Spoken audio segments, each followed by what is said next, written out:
Hi, this is my project on algal biofuel. So a little introduction on biofuel. This certain biofuel is that it began research on it in the early 70s. It's a third generation biofuel, so it has different a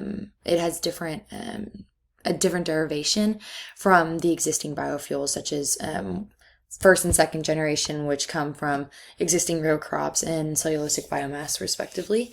More common used fuels like gasoline is easily effective because it's highly combustible due to the structure of its hydrocarbons.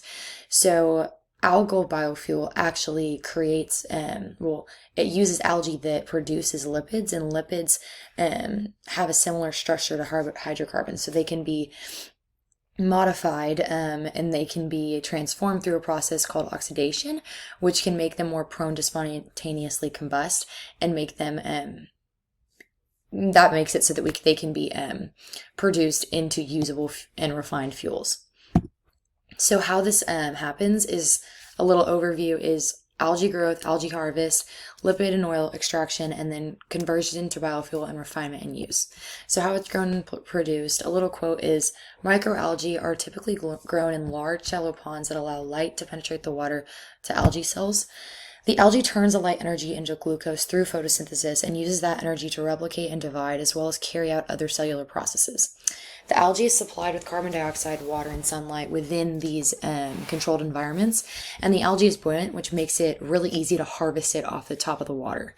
It can grow in many environments. It's super flexible and durable, but its production has been maximized under certain environmental conditions. So the greater rate of photosynthesis, the more lipids are produced, and the more lipids produced leads to more usable fuel production.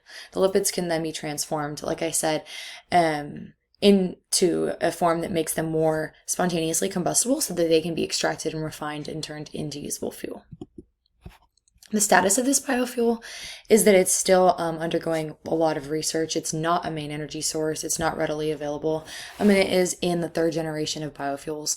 This biofuel holds lots of potential due to its environmentally friendly nature and its easy abundance just in nature. It's cost efficient and time effective, but it's still really being researched. It's fairly new. So its carbon footprint is hardly nothing.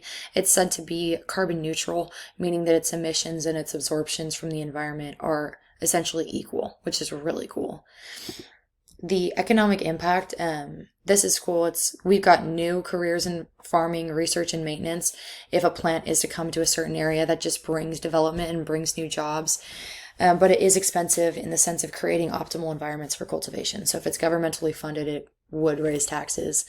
But it does provide an opportunity for freedom from dependence on unsustainable resources and freedom from the carbon footprint that this does generate.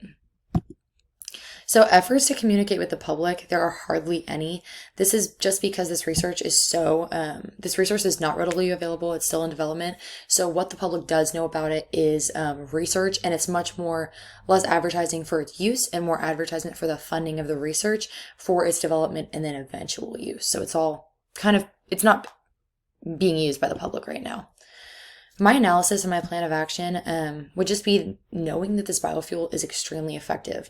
It's energy dense and it's environmentally friendly, so I would love for it to become readily available. It takes some processing to turn the crude algae into refined oil, but the investment is worth it for the high quality and energy dense product. So my plan of action would be to direct more governmental funding towards this research and to explore just the most optimal conditions for this cultivation in order to build algae farming plants across the U.S. in rural areas in order to just spur development in those areas as well. So this would open the door for new industry, new income, and a cleaner outlook for the energy production and consumption in the United States. And here are my sources. Thank you so much for listening.